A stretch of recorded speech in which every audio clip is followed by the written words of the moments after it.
Imperial কলেজের কালকে যাদের বায়োলজি পরীক্ষা তাদের জন্য বায়োলজি সাজেশন। খেয়াল করো, বায়োলজির মধ্যে তোমাদের বোটানি এবং জুলজি। বোটানিতে চ্যাপ্টার আছে একটা এবং জুলজিতে চ্যাপ্টার আছে দুইটার মধ্যে মানে একটা ফল আর একটা হচ্ছে হাইড্রা এবং ঘাসফড়িং। যা পড়ার তোমরা অলরেডি পড়া শেষ করছো।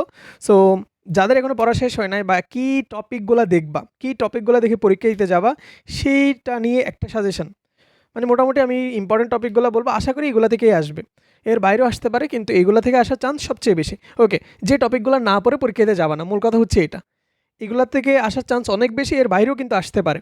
ওকে, প্রথমে আসো আমরা বোটানিতে যাই।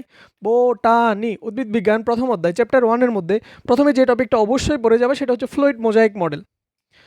ফ্লুইড মোজাইক মডেলের সচিত্র বর্ণনা পড়বা। তাহলে ফ্লুইড মোজাইক মডেল গেলে এটা আসার সম্ভাবনা অনেক বেশি। এরপরে তোমরা 9-10 থেকে যেটা পড়ে আসতেছো মাইটোকন্ড্রিয়ার চিত্র, প্লাস্টিডের চিত্র, তাহলে এগুলো একটু দেখে যাবা। মাইটোকন্ড্রিয়ার সচিত্র ব্যাখ্যা এবং প্লাস্টিডের সচিত্র ব্যাখ্যা। এরপর এখানে যে কোয়েশ্চেনটা ইম্পর্টেন্ট আছে সেটা হচ্ছে তোমার এরপরের কোয়েশ্চেনটা প্লাস্টিডের বিভিন্ন প্রকারের তুলনা। তাহলে এখানে আমি এইটাকে বেশি ইম্পর্টেন্ট বললাম, ফ্লুইড মোজাইক মডেল। এখানে প্লাস্টিডের মধ্যে এটা বেশি ইম্পর্টেন্ট আছে, যেহেতু ফুল চ্যাপ্টারই আছে ডিএনএর গঠন, ভৌত গঠন, রাসায়নিক গঠন, দুইটা চিত্র, বিশেষ করে ডাবল হেলিক্স বা সিডির মতো যে গঠনটা। ডাবল হেলিক্স মডেল ওয়াটসন এবং ক্রিক যে মডেলটা দিছিল সেটার যে ব্যাখ্যাগুলো দেওয়া আছে পয়েন্টগুলো সেগুলো ভালো মতো দেখবা। তাহলে ডিএনএর গঠন পড়বা। রেপ্লিকেশন প্রক্রিয়া, রেপ্লিকেশন যে ধাপে 3টা ধাপ মেনে রেপ্লিকেশনটা হয় বা অনুলিপন প্রক্রিয়াটা হচ্ছে রেপ্লিকেশন প্রক্রিয়া পড়তে হবে। ট্রান্সক্রিপশন ট্রান্সলেশন যারা পড়ো নাই তাদের জন্য কি বলবো, তারা ট্রান্সক্রিপশনটা দেখবা। ট্রান্সক্রিপশন যদি আগে পড়ে থাকো তাহলে তাদের জন্য পড়তে ইজি হবে, যদি না পড়ে থাকো তাহলে না দেখলেও চলবে, কিন্তু এগুলো অবশ্যই পড়বা। এরপরে কোষঝিল্লি এবং কোষ প্রাচীরের পার্থক্য। কোষ প্রাচীর তো সিকিউর জন্য আসতো, কিন্তু যেহেতু দুইটা একসাথে পরীক্ষা হলে না আসার চান্স বেশি থাকে, সেই হিসাবে কোষ প্রাচীর এবং কোষঝিল্লির পার্থক্যটা দেখবা। ডিএনএ এবং আরএনএর পার্থক্য অবশ্যই পড়বা। ট্রান্সক্রিপশন এবং ট্রান্সলেশনের পার্থক্যটা দেখবা। বোটানি একটা মাত্র চ্যাপ্টার 1, বিশাল অনেক টপিক অনেক। এর বাইরেও 2 নম্বরের জন্য কী কোয়েশ্চেনগুলো দেখবা, যেমন রাইবোজোমকে বলা হয় সার্বজনীন অঙ্গাণু, রাইবোজোমকে কেন সার্বজনীন অঙ্গাণু বলা হয় দেখবা।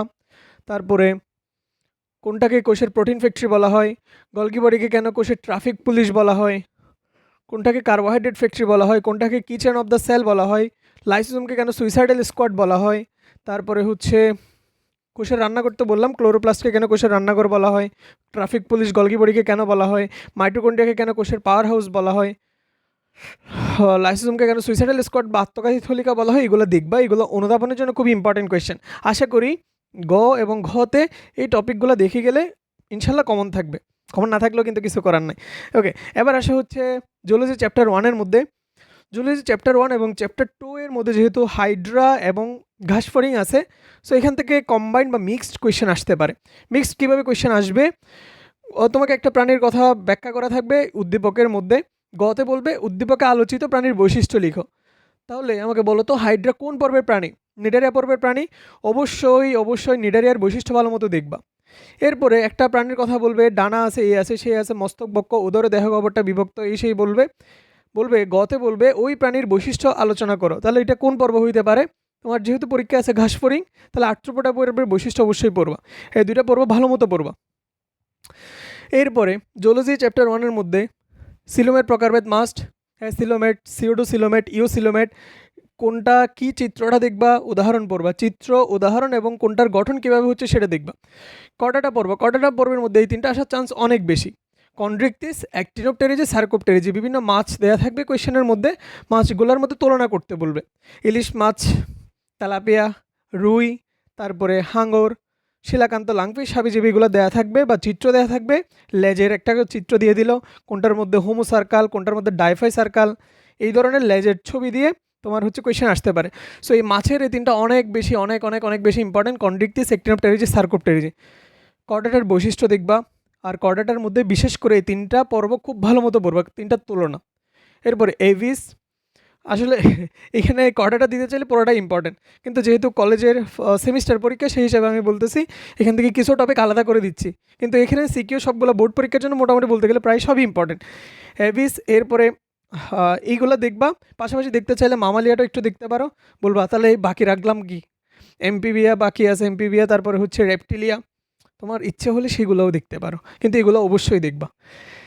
এরপর আসে প্রতিসাম্যতার বিভিন্ন প্রকার। প্রতিসাম্যতা যে 5 প্রকারের প্রতিসাম্যতা আছে এটা একটু দেখতে পারো, কিন্তু বেশি ইম্পর্টেন্ট হচ্ছে সিলুম আর এই যে তিনটাই কন্ট্রিকটিস, একটিনোপটেরিজ, সার্কোপটেরিজ, নিডারিয়ার বৈশিষ্ট্য, আর্থ্রোপোডার বৈশিষ্ট্য।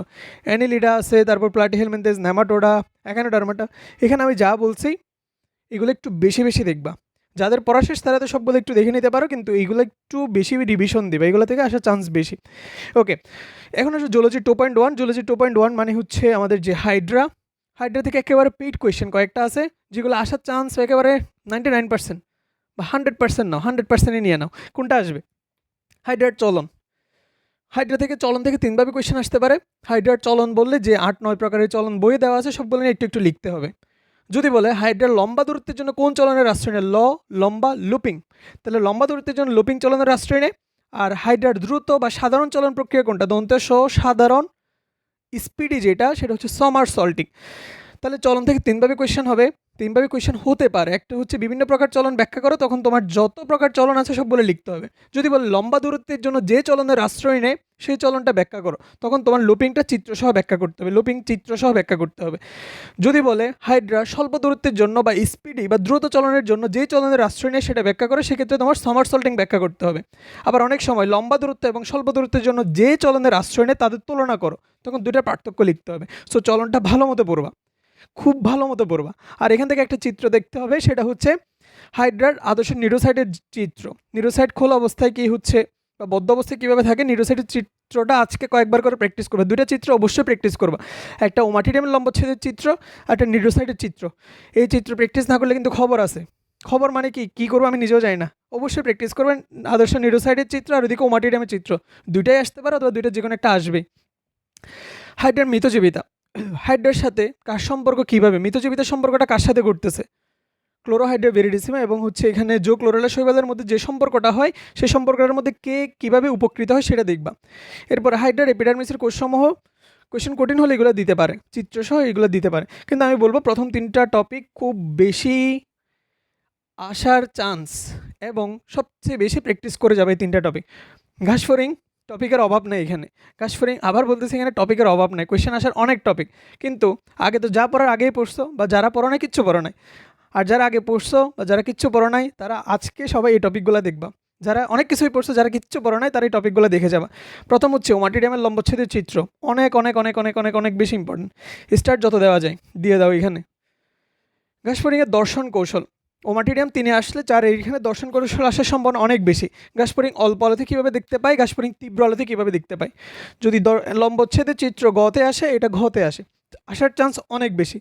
এরপরে ঘাসফড়িংয়ের শ্বসনতন্ত্র, শ্বসনতন্ত্রের যে অঙ্গগুলো আছে সেগুলোর গঠন এবং শ্বাসক্রিয়া কীভাবে হয় সেটা হচ্ছে ইম্পর্টেন্ট। এটাও ইম্পর্টেন্ট আছে রক্ত সংবহনতন্ত্র, ঘাসফড়িংয়ের রক্ত সংবহনতন্ত্র কীভাবে হচ্ছে, রক্ত সংবহনতন্ত্র, শ্বসনতন্ত্র এগুলো দেখবা।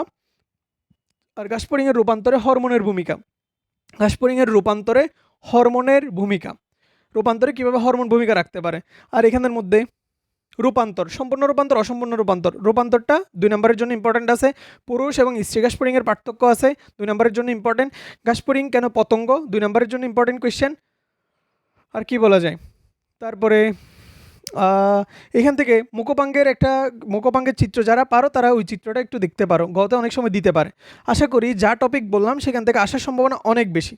এর বাইরেও বারবার বলতেছি, এর বাইরেও কিন্তু আসতে পারে, কিন্তু পাস করার জন্য তুমি এই টপিকগুলো দেখে গেলে ইনশাল্লাহ পাস করতে পারবা, ভালোই পাস করতে পারবা। সো টপিকগুলো ভালো মতো দেখবা। যারা এখনও বায়োলজি পড়া শুরু করো নাই বা যারা শুরু করছো কিন্তু মজা পাচ্ছ না বায়োলজি পড়ে, বায়োলজি মুখস্থ করা লাগতেছে, সো বায়োলজি বুঝে পড়ার জন্য, বেসিক থেকে পড়ার জন্য তোমরা আসতে পারো।